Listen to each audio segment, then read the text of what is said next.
Sir বাহিরে interview দেওয়ার জন্য লোক দাঁড়ায় আছে অনেক। আচ্ছা ডাকো ডাকো ঠিক আছে ডাকো। স্যার, এখন যে আসবে সে 1 টাকাও দেয় না।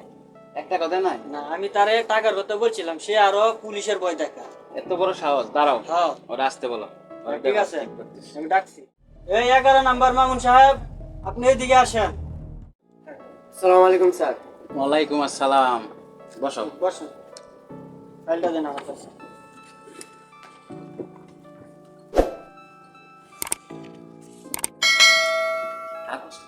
কাগজপত্র তো সব 100 এটা তো- 100 থাকলে কি, আমরা তো টাকা তো দিছে না। দাঁড়াও, ওরা প্রশ্ন করতেছি। হ্যাঁ মামুন, বলো তো তোমার মাথায় চুল কয়টি? স্যার আমি তো গনে আসি নাই। কি বলো? গুনে আসো না, লেখাপড়া করো নাই? লেখাপড়া তো ঠিকই গুনে আসতে পারতা। বেরো। একটা প্রশ্ন করছি, একটাই পারে না, আর কি প্রশ্ন করবো? এত সহজ প্রশ্ন করলাম তাই পারলে না তুমি? বেরো বেরো। স্যার আমার চাকরিটা খুব দরকার। তুমি এত সহজ প্রশ্ন পারো না তুমি, তোমার আর কি ইন্টারভিউ নিবো? বেরো। স্যার জানেন না তো আমার ফ্যামিলি না খাই আছে। তুমি বাইরে হও বেটা। না কাজ থাকলে আমার কিছু করার নাই, আমি কি অযোগ্য লোক নিবো নাকি? স্যার, বেরো। স্যার, আমার চাকরিটা খুব দরকার। কিছু করার নাই, তুমি পড়াশোনা করে পরে আসো, একে বের করে দাও। বাইরে হও। বেরো তুমি বেটা স্যারের উপরে কথা বলো। বেরো বেরো বেরো। স্যার, এখন যে লোক আসবো 1 লাখ টাকা দিছে। 1 লাখ দিছে? 1 লাখ দিছে। আচ্ছা ঠিক আছে, সমস্যা নাই, তুমি চিন্তা করো না, পাঠাও। আচ্ছা ঠিক আছে, আমি ডাকছি তাহলে। সোহাগ মিয়া। আসসালামু আলাইকুম। ওয়ালাইকুম আসসালাম। ফাইলটা দেন।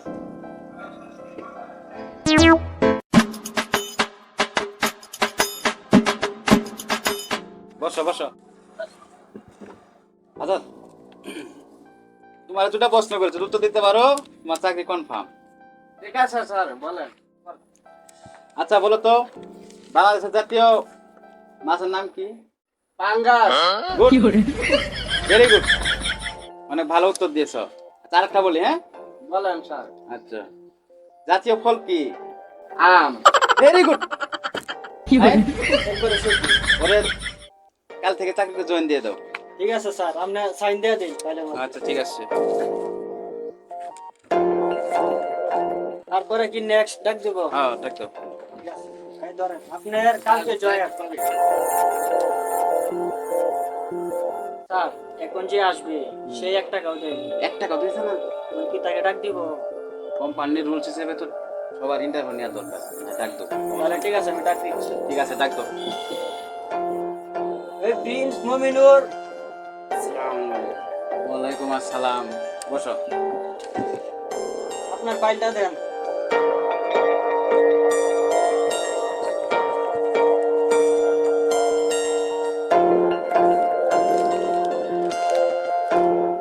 কাগজপত্র সব ঠিক আছে? তোমার কিছু প্রশ্ন করি, উত্তর দিতে পারো, তোমার চাকরি কনফার্ম। হ্যাঁ স্যার বলেন। আচ্ছা বলো তো, পেঁপের ভিতরে কয়টি দানা থাকে? যদি বলি 10টা তাও বল, যদি বলি 20টা তাও বল, যদি বলি নাই স্যার তাও বল। আমি তোমার কাছে বিস্তারিত জানতে চাইছি, সঠিক উত্তর দাও। জানা নাই। কি জানা নাই, লেখাপড়া করো না, এসো ইন্টারভিউ দিতে। যাও বেরো বেরো। কতলা বানাইছি ইন্টারভিউ। কি আবল তাবল লোক নিয়ে আসে এগুলা, দেখো না এগুলা কি লোক আছে? দিয়ে দাও। তো মূর্খ সুর্খ হলাম, ধরেন ধরেন। সময়টা নষ্ট করে দেও। স্যার, এখন যে আসবে সে 50,000 টাকা দিছে। এত কম দিছে কেন? স্যার উনি গরিব মানুষ, তাই নিয়ে নিছে আর কি। গরিব মানুষ। আচ্ছা ডাকো ডাকো। ঠিক আছে। এই আমাদের লাস্ট ক্যান্ডিডেট কেডি আনোয়ার শাহ, আপনি এদিকে আসেন। আসসালামু আলাইকুম। ওয়ালাইকুম আসসালাম। বসেন।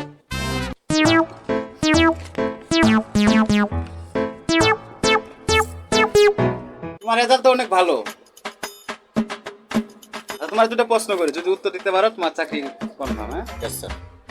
আচ্ছা, কাঁঠাল পাকলে মিষ্টি লাগে না কাঁচা থাকলে মিষ্টি লাগে? স্যার কাঁঠাল কাঁচাগুলো মিষ্টি লাগে। Good, very good. আর একটা প্রশ্ন করি, জি। বাংলাদেশের জাতীয় ফুল কি? গেন্দা ফুল। Very good.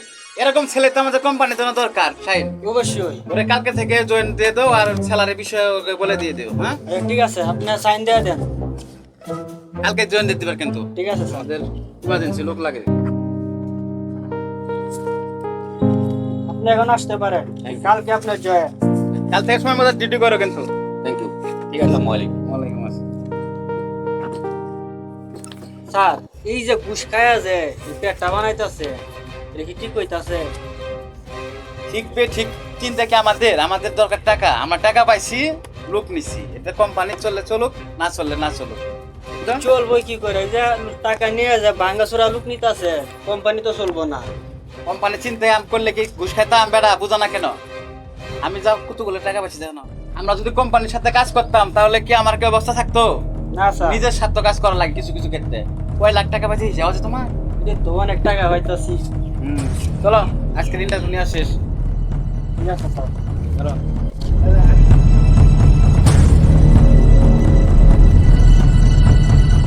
স্যার আসসালামু আলাইকুম স্যার। ওয়ালাইকুম আসসালাম। স্যার আপনি কখন আসছেন স্যার? যখন আপনারা ইন্টারভিউ নিছিলেন তার ইন্টারভিউর আগে আমি টেবিলে নিচে আসছিলাম। কারণ টেবিলে লিখে দেখবি না স্যার আগে বসে আছেন। স্যার, আমি তো সকালে দেখছি কেউ কি ছিল দেখছো না। স্যার বসুন স্যার। স্যার আপনারা যে ইন্টারভিউ নিছেন এক লোকের কাছে বলছিলেন যে তার মাথার চুল কয়টা, আপনার চুল কয়টা, আপনার কয়টা মাথার চুল কি কেউ কখনো করতে পারে? বলতে পারে না, তাই আপনি এই প্রশ্নটা কেন জন্য ধরছেন? স্যার আমার ভুল হয়েছে স্যার। কি ভুল হয়েছে? এ তো যোগ্য ব্যক্তি ছিল, আপনি যোগ্য ব্যক্তিরা রেখে চাকরি দিলেন না, অযোগ্য ব্যক্তিরা রেখে আপনি চাকরি দিলেন। স্যার আমার ভুল হয়েছে স্যার। স্যার ভুল হয়েছে স্যার, আমার মাফ করে দেন। এটা কেউ ভুল বলে? স্যার ভুল হয়েছে স্যার। আর নেক্সট টাইম স্যার আর এরকম হবে না স্যার। আপনাদের মতো কিছু লোকের কারণে আমাদের কোম্পানি আজ এই দুর্দশা। স্যার ভুল হয়েছে স্যার, আর নেক্সট টাইম আর এরকম হবে না স্যার। না না আর না, মাফ করে দেন স্যার। Get out. এই আপনার দুজন গেট। স্যার, স্যার, আমার কোনো দোষ না, আমার সব দোষ এই স্যারের। স্যার আমার মাফ করে দেন স্যার। না না না, আপনি বলুন না, স্যার। প্রতিটা লোক যোগ্য ব্যক্তি, প্রতিটা লোক যোগ্য ছিল, যারা চাকরি হয় নাই। আমি ওরা পাইল দিয়ে আমি নিজে দেখেছি, আর আপনি ওদের পাইলকে আপনি রিজেক্ট করে দিলেন, আর যারা অযোগ্য, মূর্খ, অটুপাস তাদেরকে চাকরি দিলেন। স্যার আর হবে না স্যার, নেক্সট টাইম আর হবে না। আমি স্যার যোগ্য ব্যক্তি চাকরি দেব স্যার। ভুল হয়েছে স্যার, আমার মাফ করে দেন স্যার। না না, আমার কোম্পানির মধ্যে এরকম লোক আমি রাখি না। I see get out. চলেন আপনারা স্যার, এখান থেকে ভুল হয়েছে, যাবেন, না আমি দারোয়ান থেকে আপনাদেরকে স্যার বার ভুল হয়েছে করবো। স্যার, আরে লাস্ট বার মতো মাফ করে দেন স্যার। কারণ I see get out. Sir মাফ করে দেন স্যার, আর হবে না চলেন স্যার। চলেন। এই তুই যাস না কে, যা। স্যার, আমার তো দোষ নাই। এই তুই যা, তুই এক ক্যাটাগরি সব সব সুর ট্রাকে রাখছি আমার কোম্পানির। আমি আজকে ভালো লোক নিয়োগ দিব। আমাদের দেশে অনেক অসাধু ব্যক্তি রয়েছে যারা ঘুষ খেয়ে চাকরি প্রদান করে থাকেন। যোগ্য অযোগ্য যাচাই বাছাই করে না, ঘুষ খেয়ে চাকরি দিয়ে দেয়। তার ফলে আমাদের দেশের সুশিক্ষিত মেধাবী মানুষগুলোর কেরিয়ারটাই নষ্ট হয়ে যায়।